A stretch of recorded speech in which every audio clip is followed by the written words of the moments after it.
El Evangelio de Judas es un texto gnóstico que desafía las narrativas tradicionales del cristianismo, especialmente la figura de Judas Iscariote como el traidor definitivo. A través de sus relatos y revelaciones, este Evangelio presenta una visión radicalmente diferente.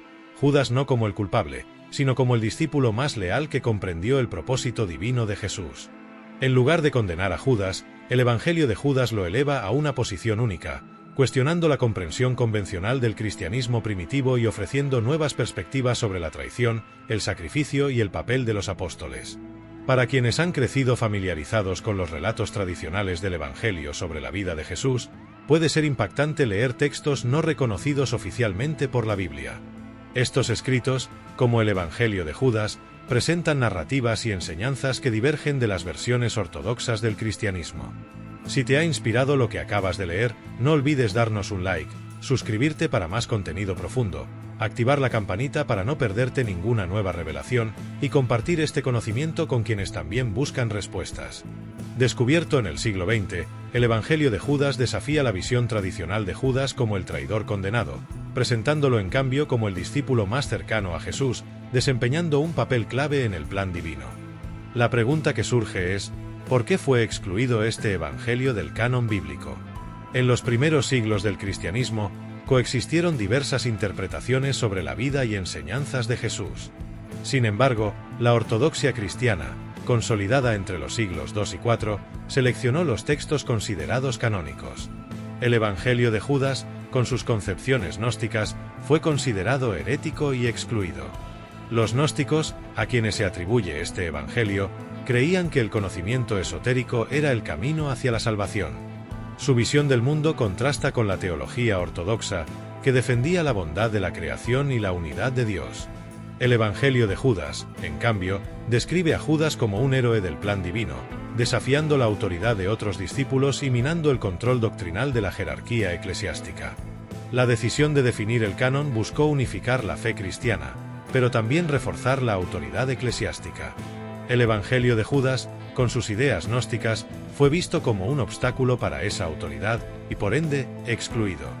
El Evangelio de Judas fue publicado en 2006, pero los historiadores ya conocían su existencia desde el siglo II. Ireneo, obispo de Lyon, mencionó un Evangelio de Judas atribuido a los gnósticos. Aunque los estudios modernos han confirmado que el texto copto hallado en Egipto es una traducción del Evangelio griego mencionado por Ireneo, no se puede asegurar al 100% que sea el mismo documento. Este Evangelio se centra en diálogos entre Jesús y sus discípulos, especialmente con Judas, quien es el único que reconoce su verdadera identidad. Durante la última cena, Jesús critica a los demás discípulos por ofrecer la Eucaristía a un Dios del Antiguo Testamento, llamando a Judas el único digno de revelar los misterios del reino. El Evangelio de Judas describe a Jesús como proveniente del león inmortal de Barbelo, un eón emanado del Espíritu invisible. Esta visión gnóstica presenta a un Dios unitario, pero múltiple y distante, distinto de la teología ortodoxa del Dios uno y trino. Jesús le dice a Judas que este mundo corruptible está gobernado por un ser divino inferior, Yaldabaoth, quien creó el mundo material.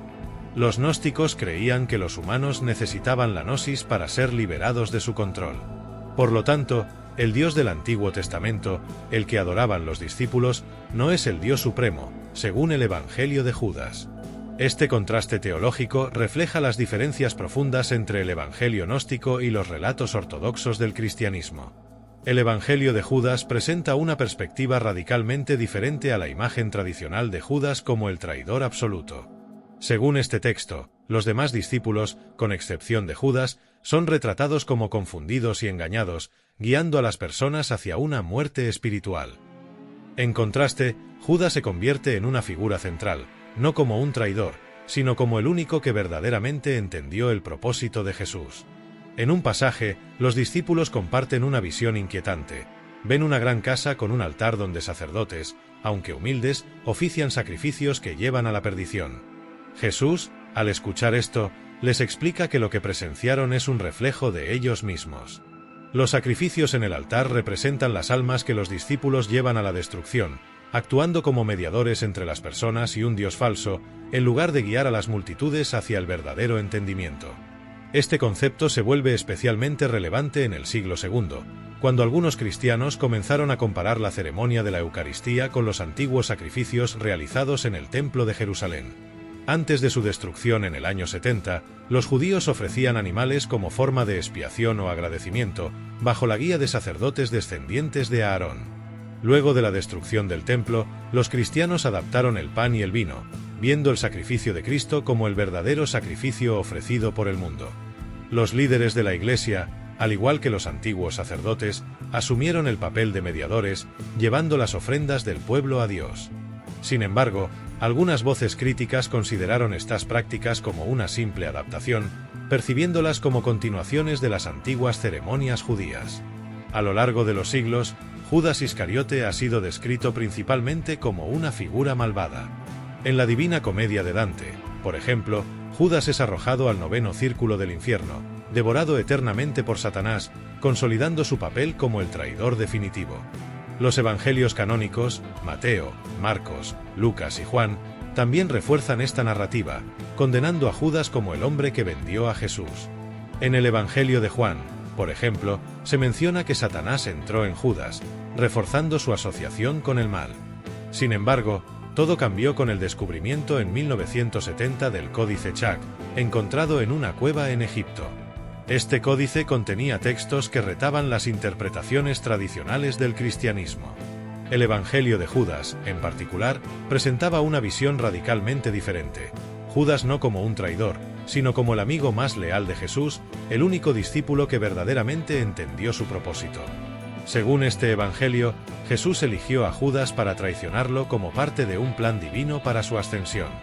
Este giro en la narrativa fue rechazado por muchos creyentes, quienes seguían aferrados a la imagen tradicional del Judas traidor. Sin embargo, el Evangelio de Judas desafía las narrativas dominantes, siendo considerado herético por muchos, especialmente por el obispo Ireneo de Lyon, quien condenó tales textos como una amenaza para la unidad y estabilidad del cristianismo que la Iglesia intentaba mantener.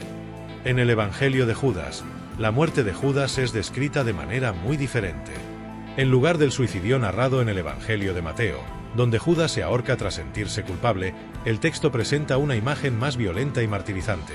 Judas es apedreado por los otros discípulos como castigo por su traición. Esto sugiere que los discípulos, en lugar de ser los portadores del verdadero mensaje de Jesús, son los responsables de la violencia hacia Judas, quienes no comprendieron el verdadero propósito de su maestro. En otro pasaje, Jesús revela a Judas detalles oscuros sobre las futuras generaciones que llevarán a cabo actos de pecado, sacrificios humanos y se alejarán del verdadero camino, sirviendo a las fuerzas del caos conocidas como saclas.